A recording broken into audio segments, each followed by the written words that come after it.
નમસ્કાર, CB24 news સાથે હું રેશમા આપનું સ્વાગત કરું છું. અમદાવાદમાં શાકભાજીના ભાવ વચ્ચે સિંગતેલના ભાવમાં પણ વધારો થયો છે, જેમાં સિંગતેલમાં ₹80નો ભાવ વધારો થયો છે. ભાવ વધારાથી ઘરનું બજેટ ખોરવાયું છે, જેમાં યાર્ડમાં મગફળીની આવક ઓછી થતાં સિંગતેલના ભાવમાં વધારો થયો છે.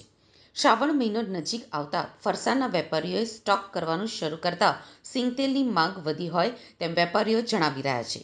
તેમજ સિંગતેલ સિવાય અન્ય તેલની માંગ ઘટતા ભાવમાં ₹30થી ₹40નો ઘટાડો જોવા મળ્યો છે. 5મી ઓગસ્ટથી શ્રાવણ મહિનાની શરૂઆત થઈ રહી છે. આ મહિનામાં ઉપવાસ કરનારા લોકો સિંગતેલમાં બનેલી વસ્તુઓ ખાવાનું પસંદ કરતા હોય છે. તેથી સિંગતેલમાં માંગ વધી જવાથી વીતેલા 2 સપ્તાહમાં સિંગતેલના ભાવમાં 15 કિલોના ડબ્બે ₹80નો વધારો થયો છે. શ્રાવણ માસ પૂર્વે સિંગતેલના ભાવમાં વધારો કરવામાં આવ્યો છે. તેમાં સિંગતેલના ડબ્બાનો ભાવ ₹2800એ પહોંચ્યો છે. તેમજ 2 અઠવાડિયામાં ₹80નો વધારો થયો છે.